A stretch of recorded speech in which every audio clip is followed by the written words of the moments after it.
Shalom, shalom, shalom, shalom, peuple de Dieu, shalom. Gloire à Dieu, gloire à Jésus-Christ, le roi des rois, le Seigneur des seigneurs. Bien-aimés, soyez abondamment bénis, soyez bénis, soyez bénis. Gloire et honneur à notre Dieu. Le Seigneur est bon.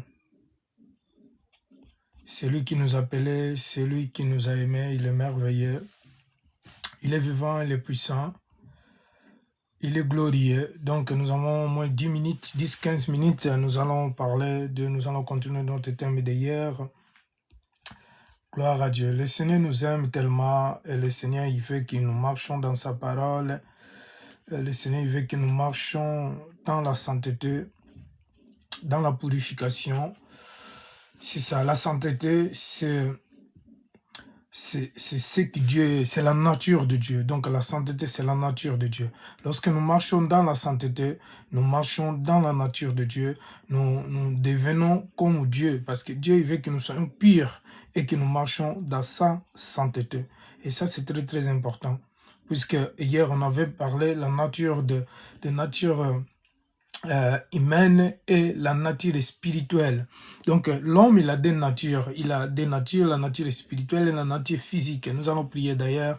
Seigneur, nous te levons, nous te rendons grâce. Merci pour ton amour, merci pour ta compassion, Seigneur.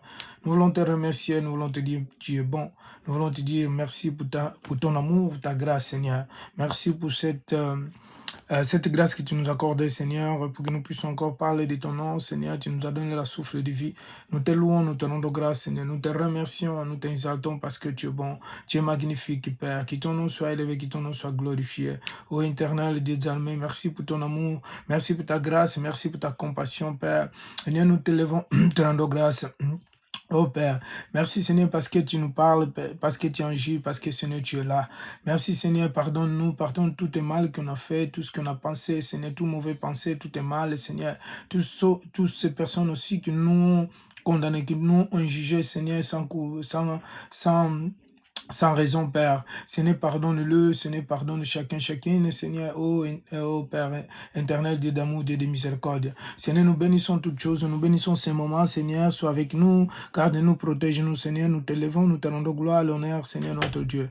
Oh, éternel Dieu d'amour. Merci, Seigneur, pour ta parole, et merci, Seigneur, aussi, pour donner la force à ceux qui sont faibles, ceux qui sont rétrogradés, ceux qui sont dans la faiblesse, ceux qui sont persécutés dans les pays musulmans, en Chine, partout dans le monde, et Seigneur, à cause de la parole de Dieu, à cause de la foi, Seigneur, nous voulons les bénir, nous voulons, Seigneur, que tu puisses les protéger chacune.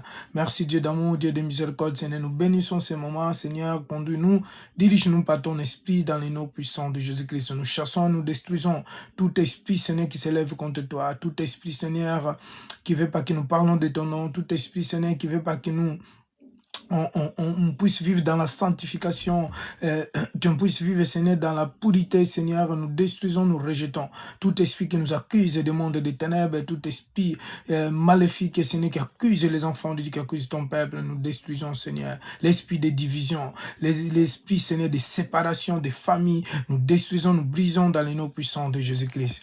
Gloire et honneur à toi, Seigneur, nous prions pour la foi. Amen. Donc, comme je disais, hier, nous avons parlé de la nature humaine et la nature spirituelle. Donc, un croyant, normalement, il possède deux natures. Il possède une nature physique et il possède, une nature humaine et il possède la nature spirituelle. Donc, lorsqu'on est en train de parler de la nature humaine, dans la nature humaine, il y a la chair. La chair, le désir de la chair qui nous ramène à la perdition.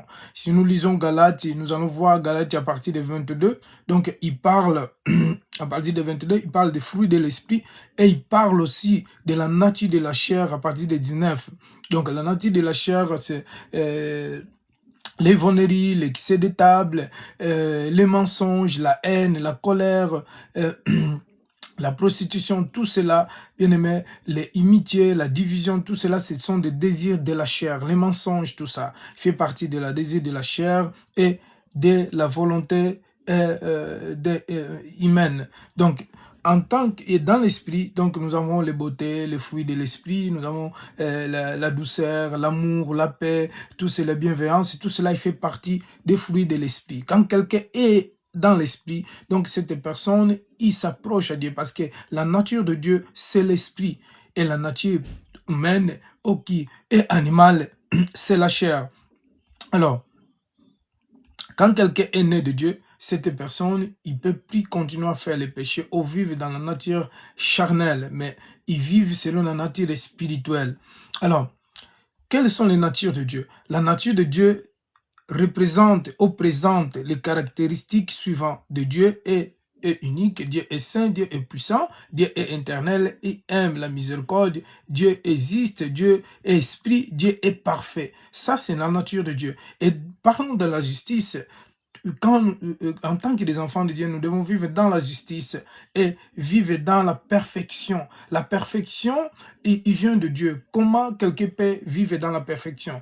La Bible nous dit que lorsque les disciples sont acceptés Jésus-Christ en tant que Seigneur Sauveur, ils sont s'écartés du monde, ils sont abandonnés le monde, ils sont abandonnés tout ce qu'ils avaient. Alors, ils sont suivis Jésus, ils sont suivis Jésus-Christ et ils vivaient dans les chambres hautes après la mort et la résurrection de Jésus-Christ. La Bible nous dit les disciples, ils vivaient dans une vie de consacration. La vie de consacration, il nous ramène dans la perfection. Parce que lorsque quelqu'un vive dans la consacration, alors la consacration, c'est obligatoire que tu dois se séparer des choses du monde. Tu dois se séparer du monde.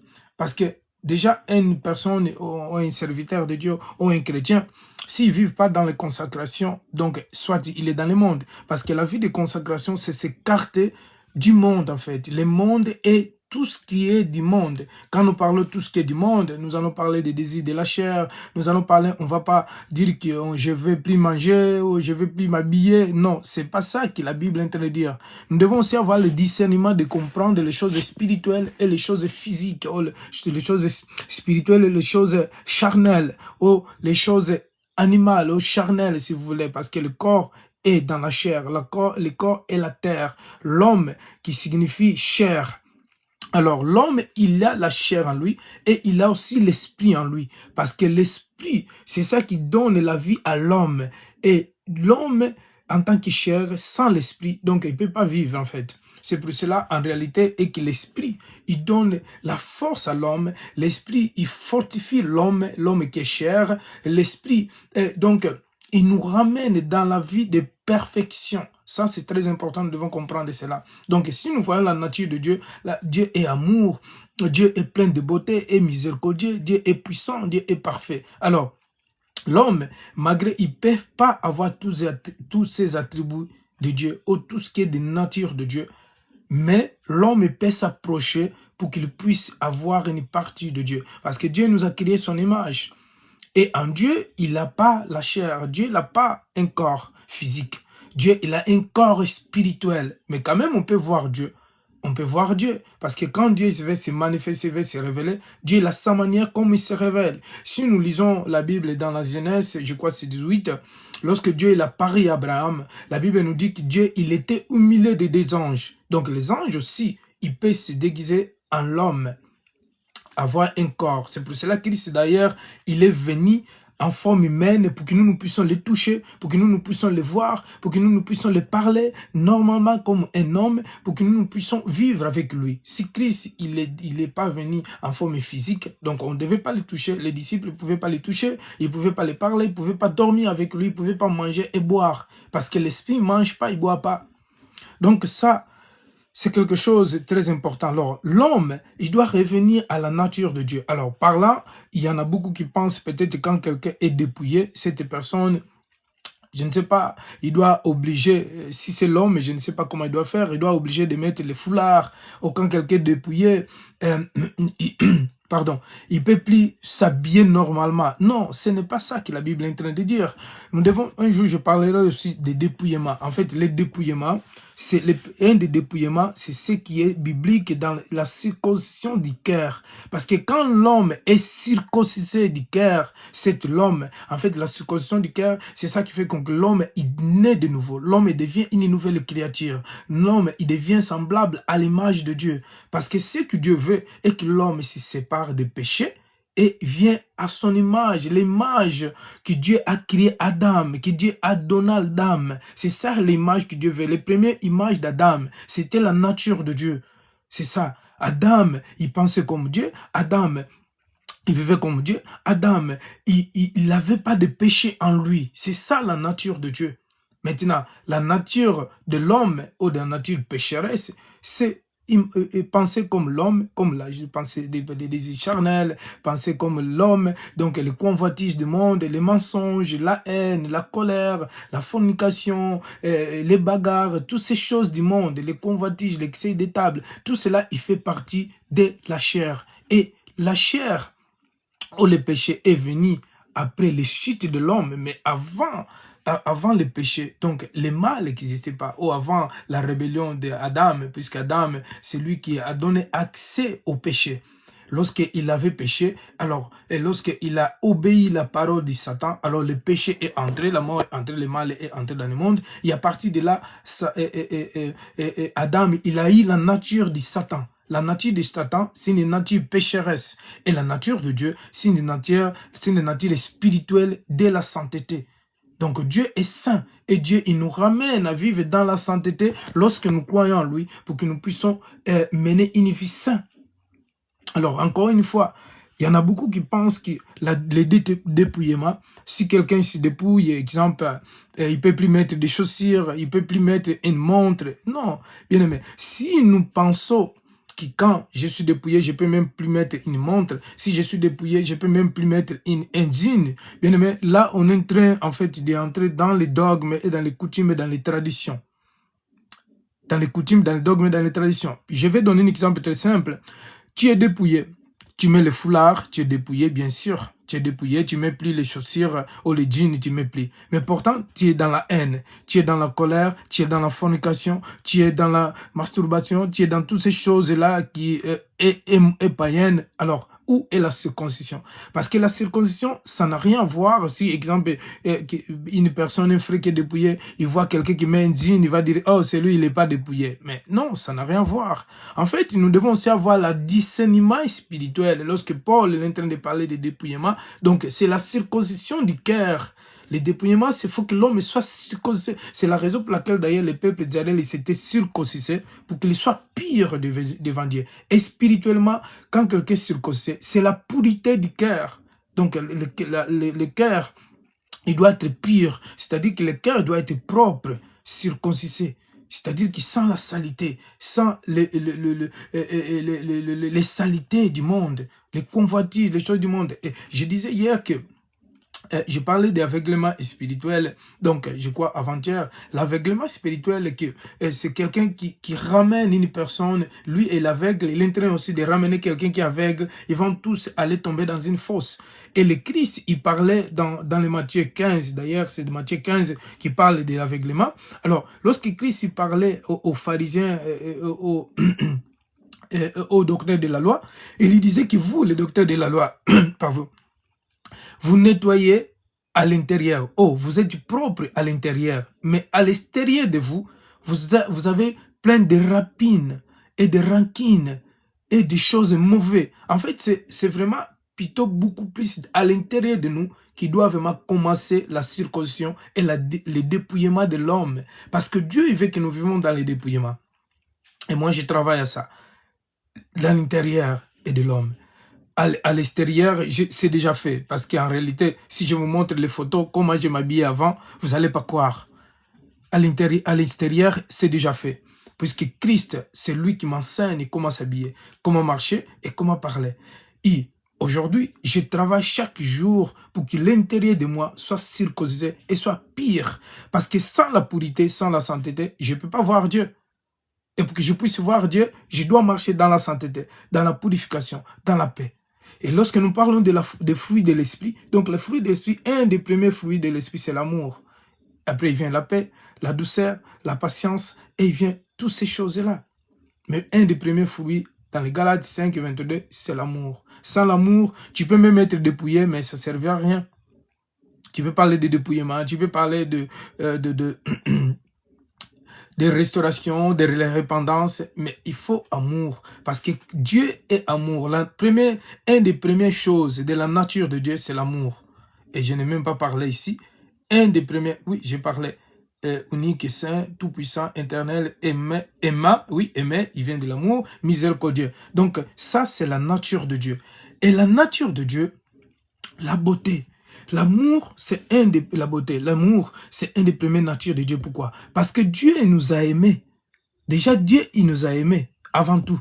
Dieu nous a aimés et à travers de son amour, et qui n'a pas pu épargner son fils Jésus-Christ, son fils unique, afin que le monde soit sauvé. C'est l'amour. Donc la nature de Dieu, c'est l'amour. Et quand quelqu'un il a l'amour, donc il commence à s'habiller de la nature de Dieu. Le dépouillement, il ne peut pas devenir si tu n'as pas d'amour, bien-aimé. Tu ne peux pas voir le dépouillement sans l'amour. D'ailleurs, nous ne devons pas obliger les gens à se dépouiller, mais nous devons prier pour eux, pour qu'ils puissent d'abord être enracinés de l'amour, et à travers de l'amour, ils vont se dépouiller. Parce que lorsque j'ai l'amour à moi, à travers de cet amour, je vais commencer à comprendre comment s'habiller, comment les autres s'habillent, et comment moi je dois avoir la différence, être différent au milieu de ceux qui connaissent pas Dieu. Mais si nous commençons à juger, l'amour ne juge pas. L'amour, ils n'inventent pas. L'amour, il n'a pas plein d'orgueil. L'amour, il n'a pas de la haine. L'amour, il n'a pas de séparation. L'amour, il n'a pas de division. C'est ça l'amour de Dieu. J'aimerais vous laisser, bien aimé, puisque je ne serai pas trop long ici aujourd'hui. Je suis intéressé de parler de la nature de Dieu. Donc, dans les chants, et Christ, nous voyons que Christ, il avait parlé avec Nicodème. Nicodème, si tu n'es pas de l'eau et du Saint-Esprit, tu ne peux pas hériter la vie éternelle. C'est-à-dire devenir comme Dieu. C'est simple. Lorsque quelqu'un est né de nouveau, il devient enfant de Dieu. Et l'enfant de Dieu, il devient comme Dieu. Hein? C'est pour cela que les chrétiens, d'abord, ils sont appelés des chrétiens. Parce que tu ne peux pas devenir chrétien si tu n'es pas né de nouveau. Les disciples, ils étaient premièrement des disciples, ils n'étaient pas appelés des chrétiens. On devient chrétien lorsqu'on est de nouveau dans l'eau et le Saint-Esprit. J'aimerais vous laisser parce que je n'ai pas beaucoup de temps. J'ai une répétition de chorale à 19h30 et je me prépare. Donc, on se trouvera peut-être demain. On va développer un peu plus.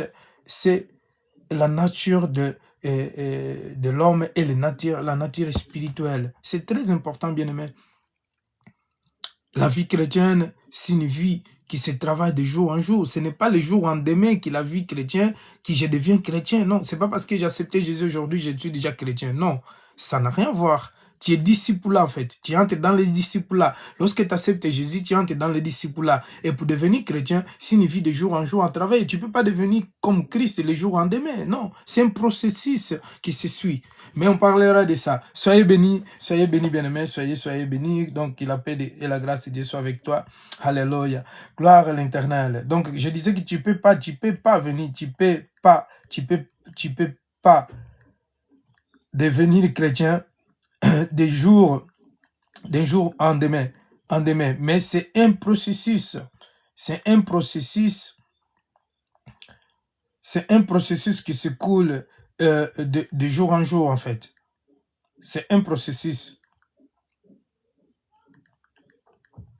C'est un processus, bien aimé. Parce que, en réalité, et que beaucoup, ils ne comprennent pas la vie chrétienne. La vie chrétienne, moi, je ne juge pas les gens. Lorsque je vois quelqu'un est dans le péché, quelqu'un est dans l'orgueil, quelqu'un est dans les choses du monde et tout ça, mais nous devons prier pour ces personnes, même des chrétiens, des pasteurs, et beaucoup qui sont encore dans les péchés, qui sont encore dans les choses du monde, qui sont encore attachés dans le monde. Mais nous devons prier pour eux, bien-aimés, parce que la vie chrétienne, ce n'est pas facile, c'est difficile. Même si nous voyons des apôtres, en tant que des apôtres, ils avaient aussi leurs fautes, ils avaient des problèmes, ils avaient des soucis, ils avaient beaucoup de choses et ils devraient aussi se séparer de ça. Si nous voyons Paul il parle beaucoup de sa vie aussi, nous devons comprendre cela. Paul, il était un homme, Jean, il était un homme, Pierre, il était un homme. Le seul qui était Dieu au milieu de eux, c'est Jésus-Christ, Dieu homme. Soyez bénis. Seigneur, je te loue et je te rends grâce. Merci pour ton amour, ta compassion. Merci pour toutes choses, Seigneur. Merci, Père. Aide-nous, Seigneur, à marcher dans la sainteté, dans la purification, dans les dépouillements, Seigneur, et dans la circoncision, Père du cœur. Seigneur, aide-nous et enseigne-nous, Père, pour que nous puissions marcher dans ta parole. Seigneur, guide-nous, Seigneur. Donne-nous la force, Seigneur, de marcher dans ta parole, Seigneur, et de vivre selon ta volonté, Père. Oh Dieu d'amour, Dieu de miséricorde. Seigneur, aide-nous aussi de marcher dans ta parole et d'avoir les fruits de l'Esprit, Seigneur. Selon le Galates chapitre 5, verset 22, Père, que nous puissions avoir l'amour, la paix, Seigneur, l'affection, Seigneur, les douceurs, toutes ces choses-là, Père de gloire, qui est écrit dans la Galate, Seigneur, pour que nous puissions voir. Seigneur, aide-nous, conduis-nous, Père. Ne laisse pas, Seigneur, que le monde nous injuge sans, Père de gloire, sans nous connaître, que le monde nous juge, Seigneur, parce que nous vivons selon le monde, Père, mais nous voulons vivre selon ta parole. Seigneur, aide-nous, aide ton peuple, aide, Seigneur, les serviteurs, les servantes, les fidèles, aide, Seigneur, ton peuple, pour que nous puissions marcher dans la sainteté. Père, cette vie, la vie chrétienne, ce n'est pas facile, Seigneur, mais Seigneur, avec toi, tout est possible, Seigneur, et nous allons arriver, Seigneur, Père de gloire, arriver jusque dans la statue de Christ, Seigneur. Nous allons vivre comme un chrétien. Nous allons vivre comme Christ, Père, car Christ, il est saint, Christ, il est pur, Christ, Seigneur, il est saint, saint, saint, saint. Christ, il est la vie, Christ, il est la lumière du monde. Christ, Seigneur, il est le sauveur de l'humanité. Père, merci, Seigneur, pour ton amour, pour ta grâce, que ton nom soit élevé, soit glorifié. Nous t'élevons, nous te rendons gloire et l'honneur dans les noms puissants de Jésus-Christ. Amen. Soyez bénis, bien-aimés. Que la paix de Dieu soit avec vous. Donc, je vous aime. On se retrouve demain. Donc aujourd'hui, je n'ai pas beaucoup de temps, mais on se retrouve demain. Que le Seigneur nous fait grâce. Bonne soirée. Shalom, shalom.